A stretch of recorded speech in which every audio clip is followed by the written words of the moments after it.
on News Radio 840 WHAS. Let's bring in Kentucky's 2nd District Congressman. That is Brett Guthrie. Welcome back to the show. Hey, good afternoon, Terry. How are you today? Boy, it's a fast-paced new administration. I'll give you that much.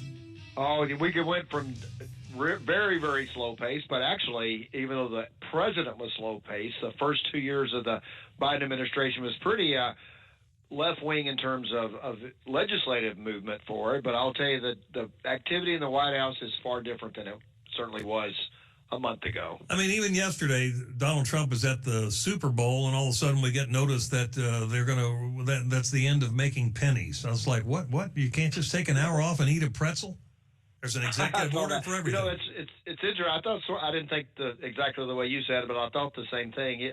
I know he went to the Super Bowl, but he also went with Mike Johnson, who's from Louisiana, Speaker Johnson, and they were working on the reconciliation bill, the president's big, bold, beautiful bill that we're in D.C. working on as well. And so I actually was at Trump Doral. I don't play golf, but I was down there. I know you would love to play down there, wouldn't you? Yeah, I would. And it was interesting from where I could see, we were getting ready for a meeting, and where I could see him, you probably wouldn't want to play behind him because he was on the phone more than he was hitting.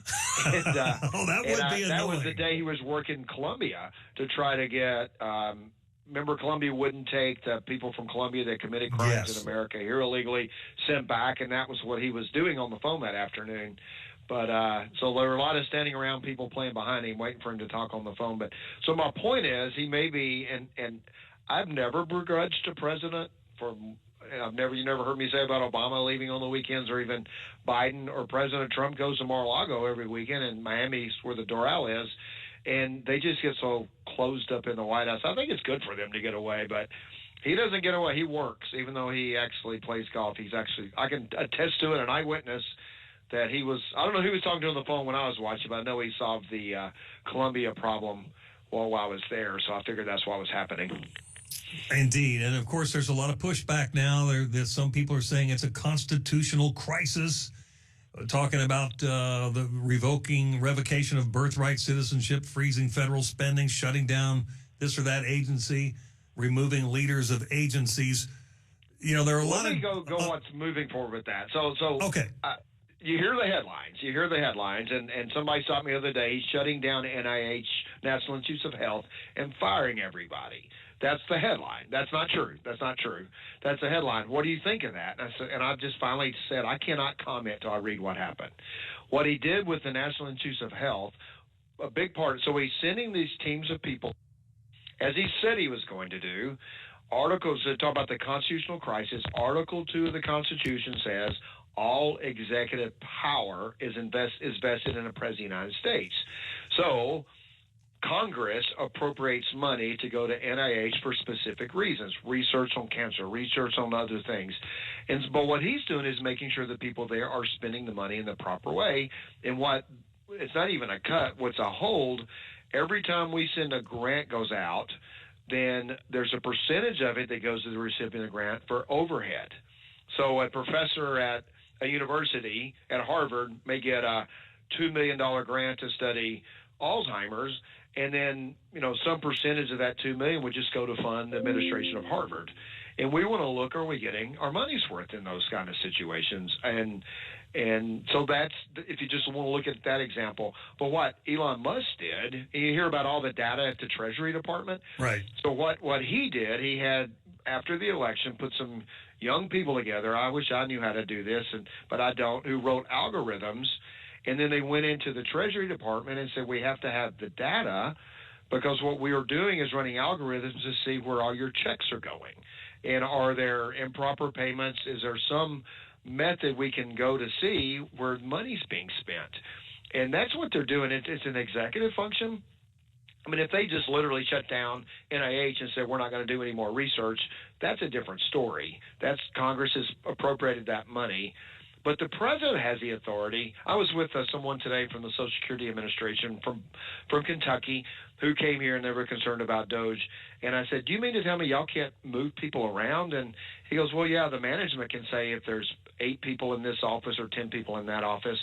And that's an executive function. if the president said that we're not going to pay Social Security checks, I've decided not to do. That's not saying that, but if he said that, that conflicts with what Congress wants him to do. But in terms of who's going to be in which office, making sure that people get their checks sent to them is an executive function. And I've had to. It wasn't Social Security, but it's another office. People called me a federal office. It's in Kentucky, and they said that please don't do this to us now. And then they say, now if you want to fix it, there's another office on the other side of the state that's got people in there that aren't doing anything. So right. And I said, well, that's what we're trying to find. That's exactly. what we're trying to find. I know not the people administering the work, the people that for some reason the work went away or the work's not as heavy, and they're parasites. They're people that are just barnacles that are hanging on to jobs, and so I think this is the spreading some sunlight on some folks who can't really answer what they do for a living. And it's well, some of it too is Congress has to back away because in this, I mean, we need to be we're the lawmakers. When I say back away, sometimes you'll go in and say this is efficient, and we're going to eliminate this office. And if it's in Bowling Green or Elizabethtown or Owensboro or Bardstown, I'm like, wait a minute, let's not. You'll start hearing from people, and so we have to step back and say, okay, those cities I just mentioned weren't the city that this person mentioned, but if it was, I'd just pick my own. If it was, we have to be willing to say this is not a good use of government money, and sometimes some of these offices exist because across the country, members of Congress. Right. The Democrats, we sit with post offices all the time. Right. The Democrats obviously are saying they're going to litigate and agitate. I think those are words actually used by your colleague, Representative Morgan McGarvey, Kentucky Democrat. So, I mean, there's just going to be challenges to everything. But do you get the sense that most of this, just like the cabinet appointees, are going to go forward anyway? I really believe they're going to go forward, and I would like for people to sit down and say, if you read the headlines. If you saw the headline that President Elon Musk sent a team of people into the National Institutes of Health to shut it down, I get it. But if you do the research and you look down and say, okay, they're looking at what are improper payments, where should have money gone? Is the administrative cost of these grants too high? Are universities using this money to build buildings instead of funding research? Those are the kind of things that are real, and we need to have the answer to those questions. And so I hope people just start making comments based on headlines because they're not. That's not useful. People just bite nuggets. You're the chairman of the Committee on Energy and Commerce. Was the Lake and Riley Act through your department? No, it was I think that was through the Judiciary Committee, which is Jim Jordan. But yes, it just says we're going to detain people accused of violent crimes. And so the person who killed Lake and Riley was here illegally, had been accused of a crime before, was released, and then, this young lady's out, college student. My kids are just now a little beyond that age, but I can certainly identify, and all of us can, with parents who out for a morning jog, getting ready for a day of going back to University of Georgia, and she's no longer with us because somebody let this guy out of jail, and so it requires people. Of course, President Trump's sending them home anyway now. Right. But it requires us to, if somebody came here illegally, they obviously broke a law.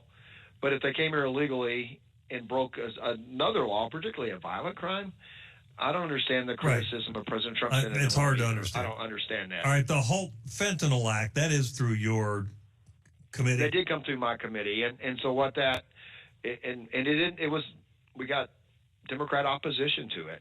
And their argument is there are too many people already in jail.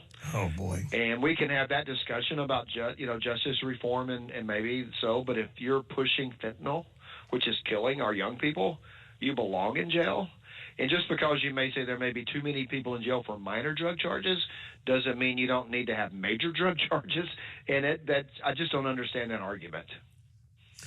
All right, well, obviously it's a fast-paced administration, and it changes by the hour. As one of the reporters was saying on a show over the weekend, reporters used to just exhale on the weekends, but now it's like you wake up on Saturday morning and boom, off we go again.